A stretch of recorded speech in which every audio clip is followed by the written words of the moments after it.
Kia ora anō, and welcome back to the main stage of IMNZ, the Virtual Leadership Summit.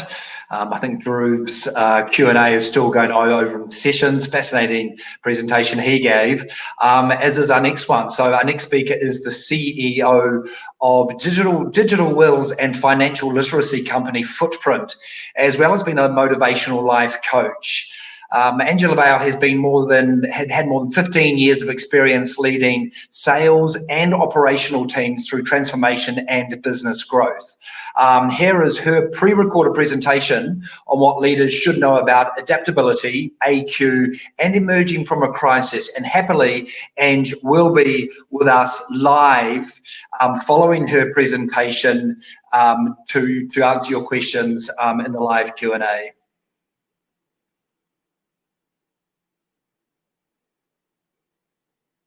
I'm Angela Vale. I am the CEO of Footprint New Zealand. We're an innovative digital company set on disrupting the world of wills while also increasing financial literacy.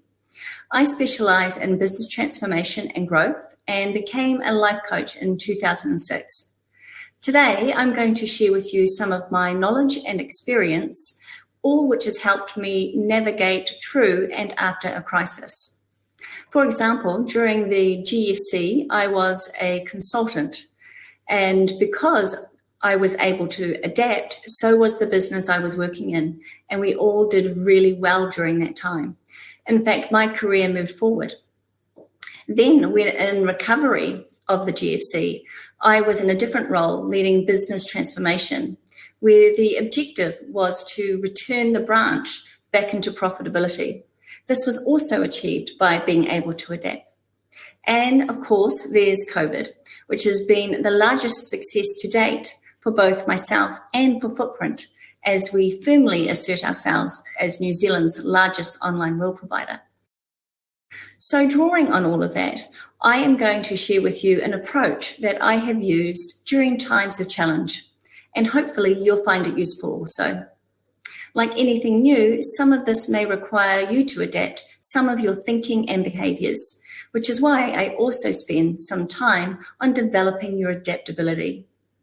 The approach I go over here works at multiple levels. It can be used at a high business level or department or team level. It can also be used personally. So keep a mind open to that as we go through. Now, during a crisis, business and people can react in really similar ways, but there tends to be 4 basic response and situation types, which is freeze, survive, knee-jerk, and adapt. Let's explore what these environments might look like from a business perspective. In a freeze situation, the approach is to just keep doing what you've always done, hunker down and ride out the storm until things get back to normal.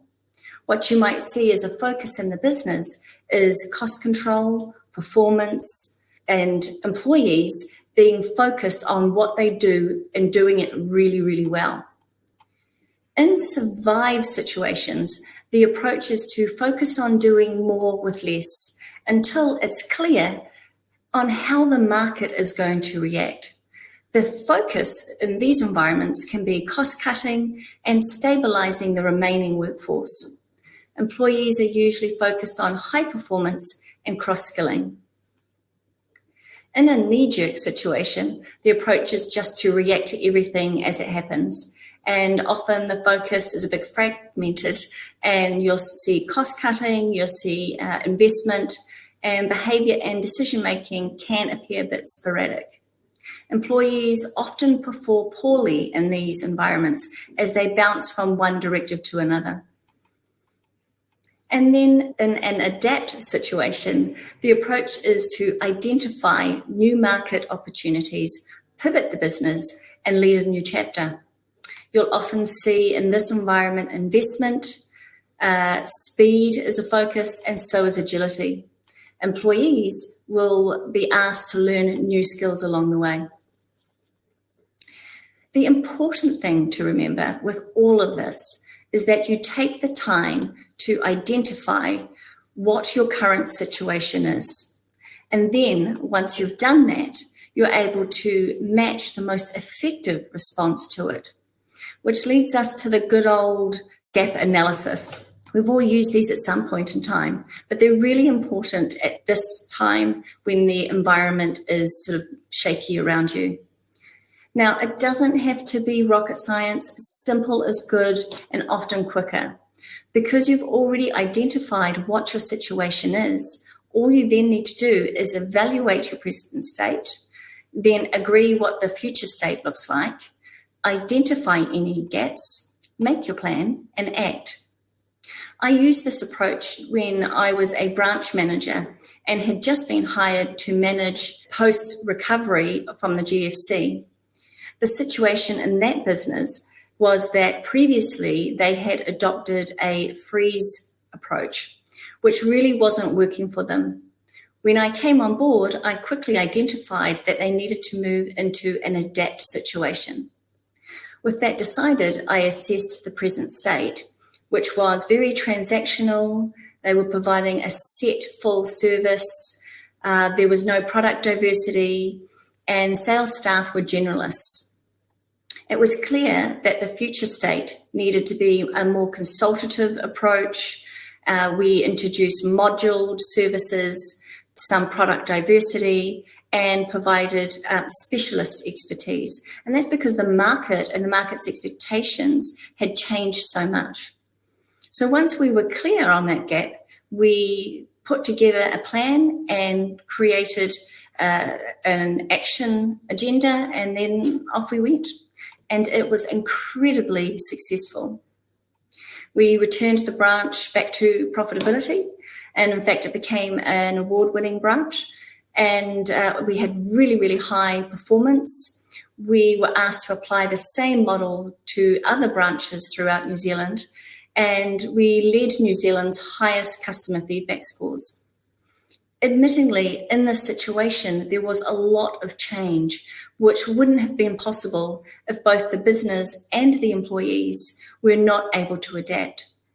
In fact, the best strategy, ideas, approaches in the world mean nothing if your business can't adapt, which is why my next section is all about developing your personal AQ. Now, AQ stands for Adaptability Quotient. Its sister is IQ, Intelligence Quotient, and EQ, Emotional Quotient. At a business level, AQ has been defined as the ability to adjust course, product, service, and strategy in response to unanticipated market changes. At a people level, it's about employees that are able to respond to the changing landscape and accept that their job responsibilities will change. Fast Company actually described AQ as the future of work. It's also been described as the chief determinant of success in today's modern era, and was characterized by Harvard Review as the new competitive advantage. There are a number of things that you can do to develop your personal AQ, but my recommended starting point is to understand your own triggers and filters. Everyone has triggers and filters. They come from things that we have perceived and learnt over our lifetime. They become integrated into our belief system and often remain with our subconscious, influencing our communication and behavior from a position of autopilot. Ultimately, if we understand our triggers and filters, we can identify the beliefs that don't work for us and stop us from being able to adapt and being able to move forward. To break these down a little more, I'll start with triggers. Triggers can be big or small, and they can work for us, and as I said, they could stop us moving forward. They are directly linked to our belief system, which also drives our thoughts, feelings, and behavior. When we're triggered, it's usually the result of an event or something that we've seen or something that somebody has said that has landed directly in the right place to activate an automatic response from us. For example, if someone had asked me a few years ago to speak publicly, my absolute answer immediately would have been no. And that's because my belief was that I would be terrible at it, which then made me think that I would make a fool of myself, which then made me feel sick and resulted in my no thank you response. People often think that in order to change, all we have to do is alter our behavior. But try telling that to anyone that has ever tried dieting. It's incredibly difficult to just stop eating and having too much in terms of the types of foods we're having. It is incredibly difficult to approach a change from addressing a behavior from a behavior perspective. What you really have to do is you have to go all the way back and address the belief that's driving the behavior. So in order to achieve sustainable change, we all need to start being conscious of what we're thinking and feeling and address our needs at the very core, which will in turn help us adapt. The other part of all of this is filters, which are also linked to our beliefs. Imagine your belief is that people will always try to rip you off. Now, if you have a big filter that sits in front of your face and inside it is syrup that represents your belief that someone will always try to rip you off if they can, every piece of communication you receive through your filter will first have to get through that syrup. Then when you respond, your communication also has to go through that sticky filter. Now, if on the other hand, your belief is that people will always be completely honest with you, then the way you receive that information will be influenced by that belief, which means you would be saying different things, using different words and a different tone with one filter that is distrustful and the other filter which is trustful. To demonstrate this theory, let me tell you a true story about Sarah. So Sarah is a woman in her mid to late 50s. She had a situation where she bumped into a young man on the street. She noticed after they had sort of brushed off and gone their own separate ways that he had looked back over his shoulder at her.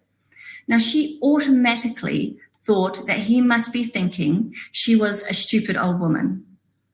Sarah's filter interpreted his second look in a manner that fit with her belief about herself, even though she didn't like that belief. Had Sarah's self-esteem been higher, and she had every reason for it to be, because believe me, she was actually quite stunning, but had it been different, she would have interpreted that look differently. Maybe even thought he was just checking her out, which I reckon he actually was. So that sort of demonstrates a little bit about how our filters work. But if there is just one thing you take away from today, I would recommend putting AQ development on your agenda. As many of you are likely experiencing, today's businesses are having to find ways to thrive in a rapid, radically changing business environment. This means embracing new and modern business models and more forward-thinking ways of working. We are now starting to see that the shelf life of people's skills and employees' skills is being significantly shortened, with a typical business competency now lasting less than 5 years, which was at 30 years in 1984. It's never been more important to develop your adaptability. The bottom line is that organizations have to be able to adapt quickly and adapt to new business realities. The more people in your business that can adapt, the easier it will be for your business to adapt alongside you. So it actually does start with you. Look, just ask these guys how important adaptability is. So in summary, moving forward from COVID, I would recommend that you identify your situation before acting, Complete a gap analysis, make a plan, and then work from that. Identify your own triggers, understand your beliefs and how that's influencing your filter. And then the best thing that you can do for yourself is put adaptability on your agenda for further development. Well, I hope that you've found that helpful and taken something from that you can use. I'd be happy to take any questions. And indeed, Angela happily is with us live for the Q&A session. Some fascinating words and illuminating presentation from someone who really has been there, done that when it comes to leadership.